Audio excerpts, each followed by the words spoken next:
Joining me now on the CanesInSight podcast, we got David Blay, transfer defensive tackle from Louisiana Tech. David, appreciate you joining me today. Talk to me about how that first spring was. I'm sure you heard a lot about that Miami O-line coming in, so what was that work like with them day in, day out? It was great, I ain't gonna lie. It was phenomenal, you know what I'm saying? Like coming in and seeing the new competition day after day, you know what I'm saying? And like, it's just making me better day in and day out, you know what I'm saying? Like, it's like you go against one person, you're gonna get great work. You're gonna go against another person, you're gonna get better work. It's like it's no lack of skill. Of talent in that group, right? Exactly, yeah.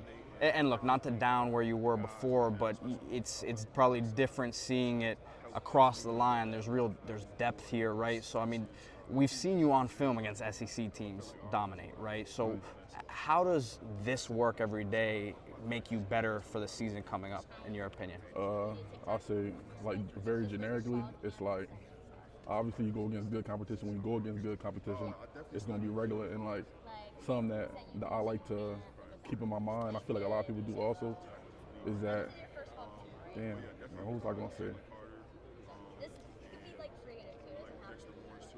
Yeah, can you say the question again? Yeah. So just basically like, how in particular does it make you better? Like, because I would have to think that you can't just beat guys with pure power or pure athleticism. There has to be a little bit more thinking behind, you know, how you do things. So talk about how it's kind of refined your game a bit.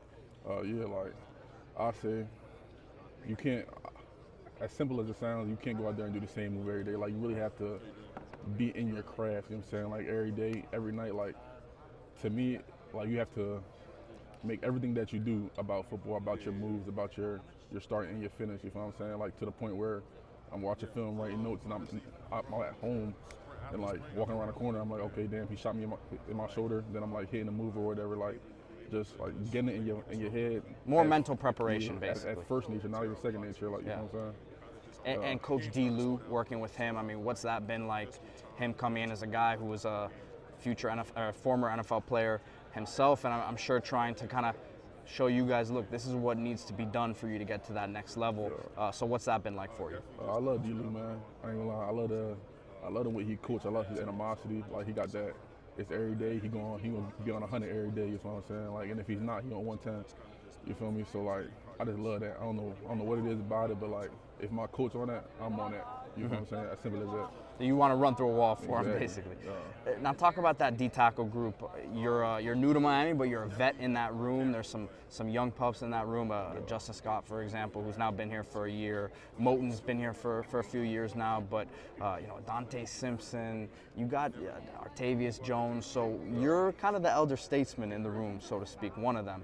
Talk about what it's been like working with those young guys and helping them get to the next level as well. I say it's been great. All them guys, they're some great guys, and like on top of them being great personality-wise, like there's some ballers on top of it. You know what I'm saying? I feel like that adds tremendously. You know what I'm saying? And just working with them, I love working with them. I love now that I'm in a position of being like an older guy. You know what I'm saying? Like, it came very quick, but like. Does that feel weird? It does. I ain't gonna lie. Like, I'm getting in the right mindset now. Like really just like taking them in and like teaching them what I can. Like, I try to really. I'm not a real talker, but like, I like to lead by example as much as I can. For you, I mean, what's been the biggest step that you feel like you've taken in your game? And for someone who hasn't maybe watched you play before, how would you describe your style of play? The way I describe it, I say Aaron Donald, because that's my favorite player, and I say Fletcher Cox, because that's my favorite team.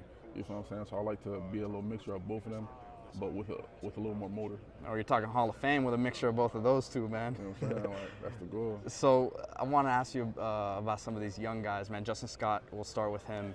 Obviously, he was a big recruit coming out, and you know he was a former basketball player, so the athleticism's there. Talk to us about him a little bit, what you see with him.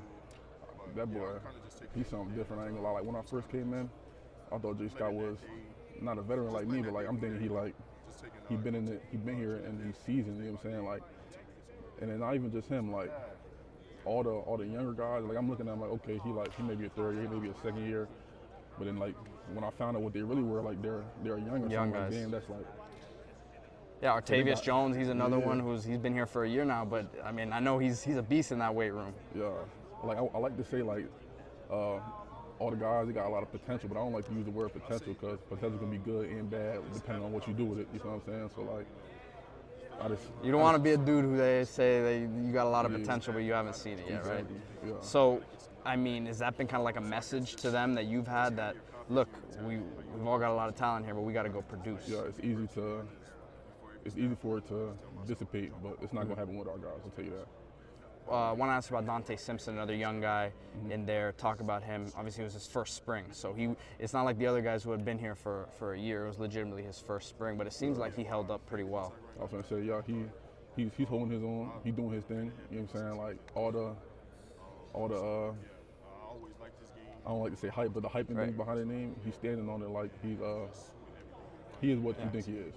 And then my last question for you, just your transition outside of football, like to the city of Miami. How's that been?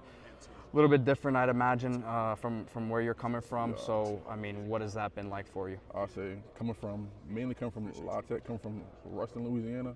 If you see one block in Miami, that's the whole entire Ruston, Louisiana.